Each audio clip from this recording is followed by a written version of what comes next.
इंदौर जिले में मतदाता सूची के विशेष गहन पुनरीक्षण के तहत जिले में प्रारूप मतदाता सूची प्रकाशन किया गया।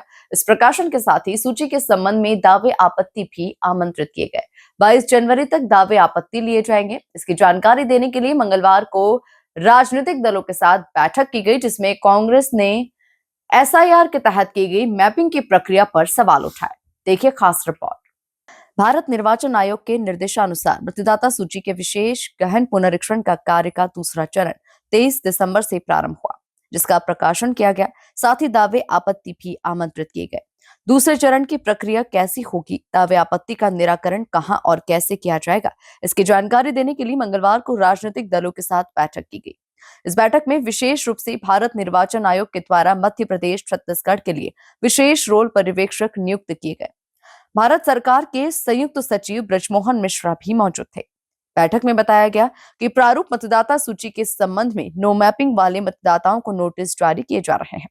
नोटिस के पश्चात उनके निर्धारित स्थानों पर सुनवाई कर मतदाता सूची में नाम शामिल करने और नहीं करने के संबंध में विधिवत आदेश जारी किया जाएगा।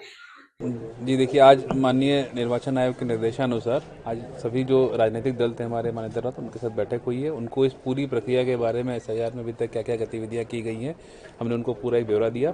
साथ ही साथ अगले चरण की हमारी क्या क्या तैयारियां हैं, जो एआरओ लेवल पे जो अभी दावा आपत्ति की सुनवाई होनी है, प्लस हमारे जो आज प्रकाशन हुए हैं सभी मतदान केंद्रों पर जो सूचियों का, उसके बारे में जानकारी दी गई है। हमारे यहाँ कुल 585 नए मतदान केंद्र बनाए जाने हैं, उसकी जानकारी भी उनको दी गई है। चूँकि ये सभी प्रकाशन नए मतदान केंद्रों के हिसाब से दिया गया है, तो वो सारी जानकारियाँ हमने सभी राजनीतिक दलों के प्रतिनिधियों से साझा करी है और उनकी जो भी और क्वेरीज थी उसके बारे में भी हम लोगों ने जवाब दिए हैं।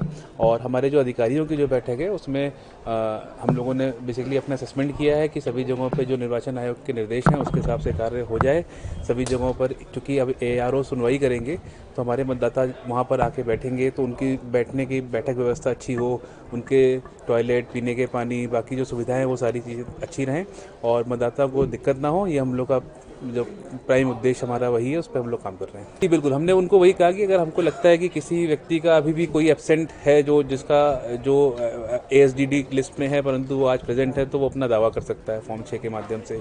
इसी प्रकार अगर किसी को लगता है कि कोई व्यक्ति वहाँ नहीं है जबकि उसका नाम आ गया, तो उसकी भी आपत्ति लेके हम लोग बूथ लेवल पे आपत्ति कर सकते हैं। तो अभी पूरी प्रक्रिया ओपन है। हमने सभी को जो माननीय निर्वाचन आयोग के निर्देश है उसके बारे में अवगत करा दिया गया है और सभी प्रकार की दावा आपत्तियों की सुनवाई हमारे सभी ईआरओ और एआर द्वारा नियमानुसार की जा रही है, उसके बारे में उनको बता दिया गया।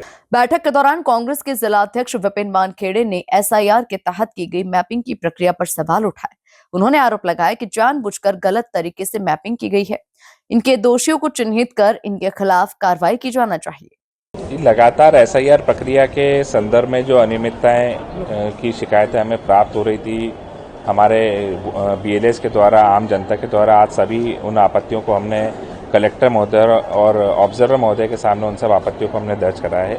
विशेष तौर पर हमारा सवाल है कि कई सारी जगह पर जो गलत मैपिंग कर दी गई, तो जो गलत मैपिंग हुई, उदाहरण के तौर पर मान लीजिए कि आगर मालवा के किसी व्यक्ति का रजिस्ट्रेशन इंदौर में हो गया, इंदौर में उस वोटर को मैप कर दिया गया, तो हमारा सवाल ये है कि आखिर वो व्यक्ति कौन था, क्या टेक्नोलॉजी थी जिस माध्यम से जो है वो गलत व्यक्ति की मैपिंग इंदौर में हो गई, उसका फोटो कैसे आया, उसके हस्ताक्षर किसने किए। तो कलेक्टर साहब ने हमें यह आश्वासन दिया कि हम जो है इसको ठीक करेंगे, लेकिन कांग्रेस पार्टी का सवाल ये है, ठीक करना एक अलग विषय है, लेकिन जिन लोगों ने ये क्राइम किया है, गलत फर्जी फोटो लगाए हैं, फर्जी हस्ताक्षर किए हैं, उन लोगों पर निर्वाचन आयोग और जिला प्रशासन क्या कार्रवाई करे। अलावा कई सारी आपत्तियां और कई सारे विषय हमने बैठक में उठाए हैं। उदाहरण के तौर पर जो पोलिंग बूथ बढ़ाए जा रहे हैं उसको लेकर के हमने बिंदु उठाया है। जो आने वाले समय में जो प्रक्रिया होने वाली है उसको लेकर के हमने बिंदु उठाया है। जो एएसडीआर की सूची आई है उसको लेकर के हमने विषय उठाया। तमाम विषयों पर चर्चा हुई है, लेकिन सबसे महत्वपूर्ण बात यह है कि जो फर्जीवाड़ा हो रहा है उस फर्जीवाड़े के ऊपर क्या कार्रवाई जिला प्रशासन करेगा। और पे कांग्रेस पूर्ण रूप से जागरूक है। हर एक दिन हम लोग बारीकी से निगरानी रख रहे हैं। हमारे बीएलए हर पोलिंग बूथ पर सक्रिय हैं और हम लोग एक मतदाता तक पहुंचकर जानकारी निकाल रहे हैं। और जब जानकारी निकाल रहे हैं तभी ये मालूम पड़ रहा है कि बीएलओस की भी कई सारी खामियां सामने हमारे आ रही हैं, निर्वाचन आयोग की भी कई सारी खामियां आ रही हैं और ये जो कुछ गलतियां जिसे स्पष्ट तौर पर मैं फर्जीवाड़ा बोल सकता हूं वो भी हमारी जानकारी। दावे आपत्ति के दौरान 26 जनवरी 1950 से लेकर 1 जुलाई 1987 के बीच जन्म लेने वाले आवेदक को चिन्हित कर 12 दस्तावेजों में से एक दस्तावेज देना होगा।